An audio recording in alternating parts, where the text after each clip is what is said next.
Les amis, il va falloir qu'on parle d'un sujet là. Stop, faut arrêter avec les sliders. Faut vraiment arrêter parce que j'en vois encore. Je vois aussi des clients qui demandent des sliders.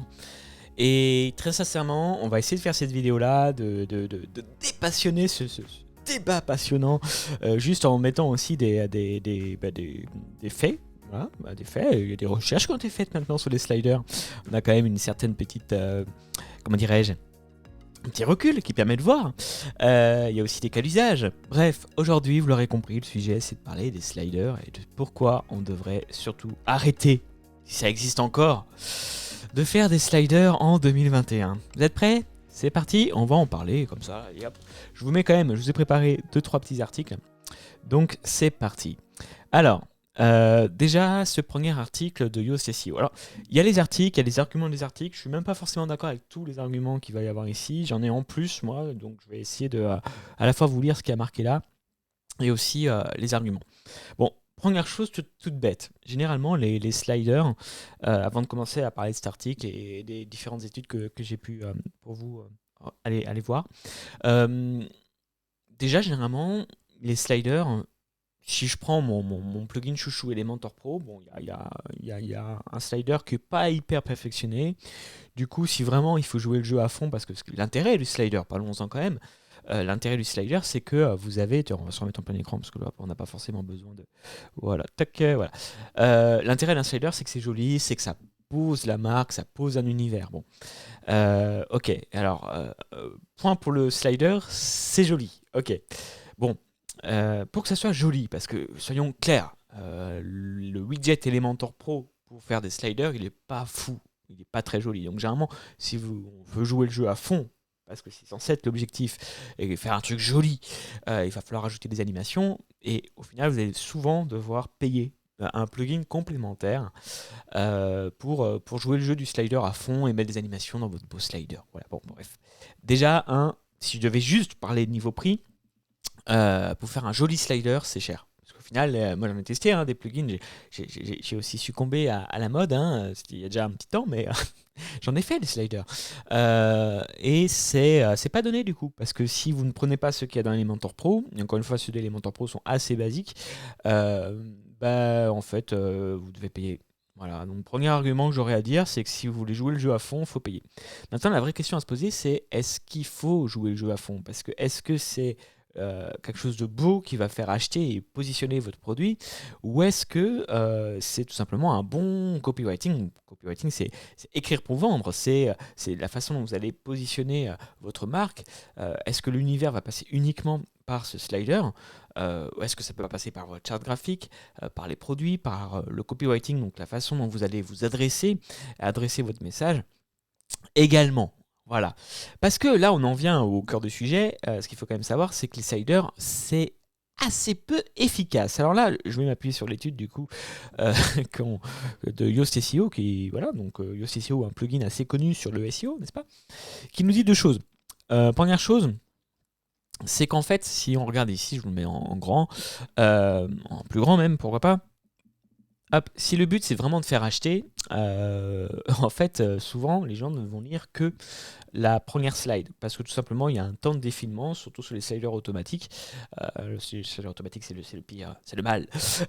Et du coup, les gens vont simplement pas aller sur la deuxième slide. Donc, si votre but c'est de vous dire, ouais, mais du coup, ce qui est cool sur un slider, c'est que je peux avoir plusieurs. Regardez l'étude.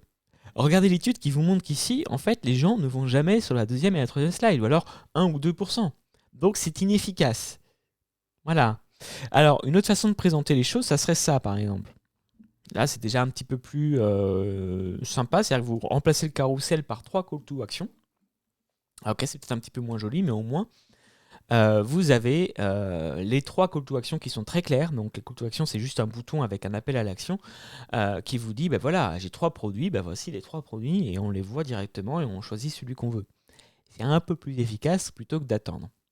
Il y a d'autres raisons qui font que les sliders sont pas... Donc là, vous voyez, selon cette étude, ça a augmenté de 23% les ventes. Donc c'est quand même pas mal. Il y a d'autres choses, c'est qu'un slider, c'est lourd.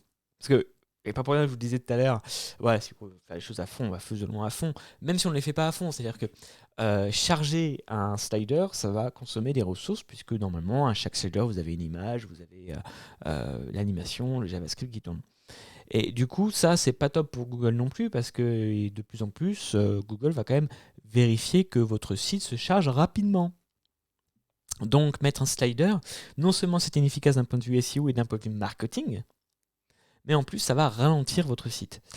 Donc, à moins que ce soit vraiment une contrainte non négociable, moi, ce que je vous invite, c'est vraiment bien réfléchir à l'idée de comment je vais pouvoir optimiser mes call to action. Est-ce que je ne peux pas faire plus simple et faire quelque chose tout aussi efficace.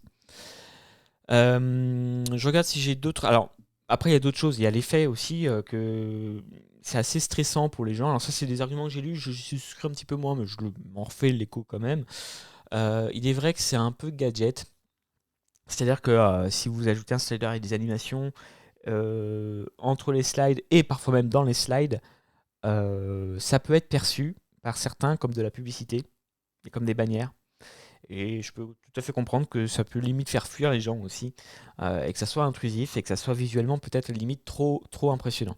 C'est toujours la même règle un petit peu, c'est pas parce qu'on a l'espace qu'il faut l'occuper, ben voilà, c'est pas parce qu'on a la possibilité d'animer qu'il faut animer.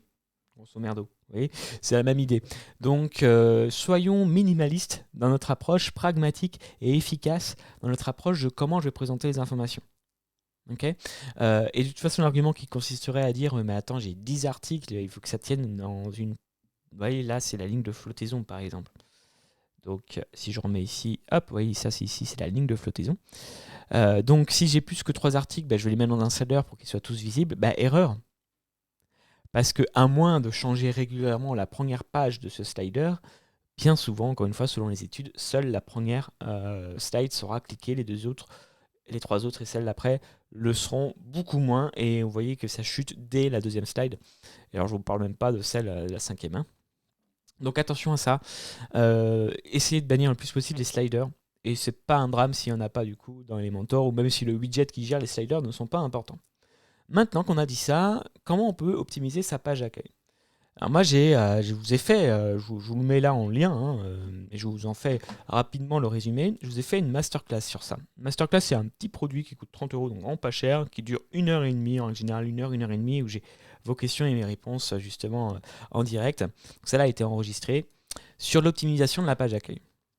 Et justement, alors, dans celle-ci, je vous dis pas tout là, parce qu'évidemment, si ça vous intéresse, moi je vous invite déjà à lire, juste, même si vous l'achetez pas, la description qu'il y a là, parce que vous allez voir qu'il y a déjà quelques petites infos qui sont intéressantes. Mais grosso modo, l'idée c'est de dire que si vous faites un site vitrine, vous n'avez pas besoin d'un slider. Si vous faites un site de blog, vous n'avez pas besoin d'un slider.